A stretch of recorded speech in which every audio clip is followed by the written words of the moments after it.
여러분, 솔직해집시다. 통계청 자료를 냉정하게 뜯어보면 지금 그냥 쉬고 있는 15세에서 29세 청년 약 40만 명입니다.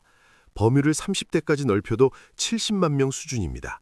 일각에서 떠도는 100만 명이라는 숫자는 과장이 섞여 있죠. 하지만 경제학자의 눈으로 보면 40만 명이든 100만 명이든 본질은 같습니다. 이건 단순한 쉼이 아닙니다. 이건 파업입니다. 국가경제 시스템 전체를 향한 거대한 보이콧입니다. 오늘 주제 아주 자극적입니다.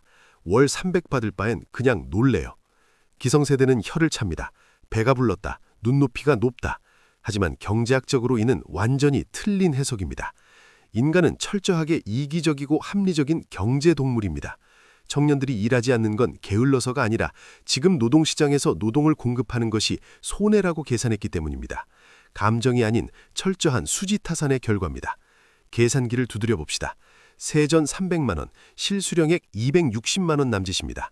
서울 월세 60에서 80만 원, 관리비, 식비, 교통비, 학자금 대출 상환까지 빼면 남는 돈은 0원이거나 마이너스입니다. 저축 불가능합니다.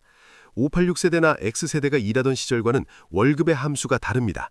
그때는 노동소득이 자산소득으로 전환될 수 있는 사다리가 있었습니다.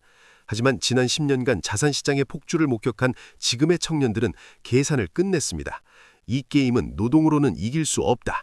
경제학적으로 말하면 청년들이 마음속으로 정해둔 유보임금이 시장임금보다 훨씬 높아진 겁니다. 노동의 대가가 노동의 고통과 기회비용을 상쇄하지 못하는 것입니다. 여기에 매몰 비용의 역설이 더해집니다. 지금 청년들은 대학 진학률 70%가 넘는 고스펙 세대입니다. 이 인적 자본을 만들기 위해 수천만 원, 수억 원이 투입됐습니다.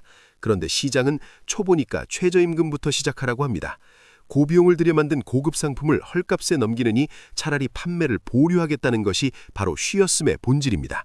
게다가 부모 찬스라는 생존 키트가 있습니다. 대한민국 역사상 가장 부유한 노년층인 586 세대가 부모입니다. 밖에서 200만 원 받으며 고생하느니 부모 집에서 숙식하며 용돈 50만 원 받는 게 실질 소득과 효용면에서 낫다는 판단이 서는 겁니다. 이를 비난할 수 있을까요? 이건 생존을 위한 경제적 최적화 전략입니다. 중소기업 사장님들은 사람이 없다고 아우성입니다. 하지만 냉정히 봅시다.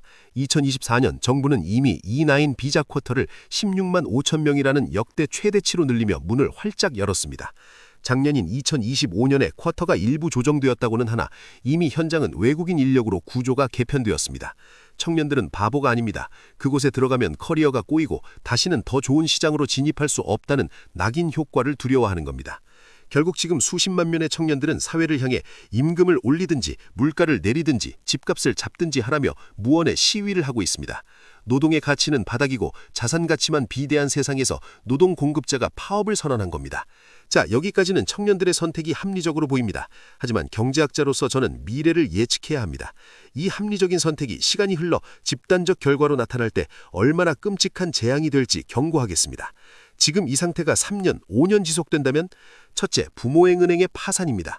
지금 청년들은 부모의 자산을 화수분처럼 여기지만 586 세대의 은퇴는 이미 시작됐습니다. 100세 시대, 부모의 노후 자금이 자녀 부양비로 빨려 들어가면 부모가 병들거나 요양이 필요한 순간 그 집안 경제는 완벽하게 무너집니다. 그때 가서 40대가 된 경력 없는 자녀가 일자리를 찾는다? 불가능합니다. 둘째, 스태그플레이션과 일자리 증발입니다. 기업은 구인난에 시달리다 결국 두 가지 길을 갑니다. 자동화와 외국인 대체입니다. 키오스크와 AI가 초급 일자리를 지워버리고 남은 자리는 이미 들어온 외국인 노동자들이 꽉 채우고 있을 겁니다. 2024년 정점을 찍었던 외국인 인력 도입은 이미 시장의 체질을 바꿔놓았습니다. 나중에 청년들이 눈높이를 낮춰도 들어갈 자리는 없습니다. 셋째, 사회적 계약의 붕괴입니다. 청년이 일하지 않아 세금과 보험료를 내지 않으면 국민연금 같은 사회 시스템은 유지될 수 없습니다. 각자 도생의 지옥도가 열리는 겁니다. 결론입니다. 지금 쉬고 있는 당신의 선택, 현재 시점에서는 합리적입니다. 하지만 시간은 당신 편이 아닙니다. 경력의 공백은 복리로 당신의 미래 소득을 깎아먹고 있습니다. 지금 월 300만 원이 우스워 보입니까? 그 돈은 단순한 숫자가 아니라 사회 시스템 안에 내 자리를 걸어두는 입장권입니다. 지금 그 입장권을 찢어버리면 다시는 극장 안으로 들어오지 못할 수 있습니다. 정부와 기업도 명심하십시오. 요즘 애들 문제라고 탓할 때가 아닙니다. 이들이 노동시장으로 돌아오지 않으면 당신들의 부동산도 기업도 국가 재정도 다 무너집니다. 노동의 보상이 자산 격차를 도저히 따라잡을 수 없는 이 기형적 구조를 수술하지 않으면 대한민국 경제는 회복 불가능한 좀비 경제가 될 것입니다. 청년 여러분 선택하십시오. 불합리해 보여도 썩은 동아줄이라도 잡고 올라갈 것인가? 아니면 바닥이 보이지 않는 구멍으로 추락할 것인가? 그냥 멍하니 쉬고 있을 시간은 이제 정말 얼마 남지 않았습니다.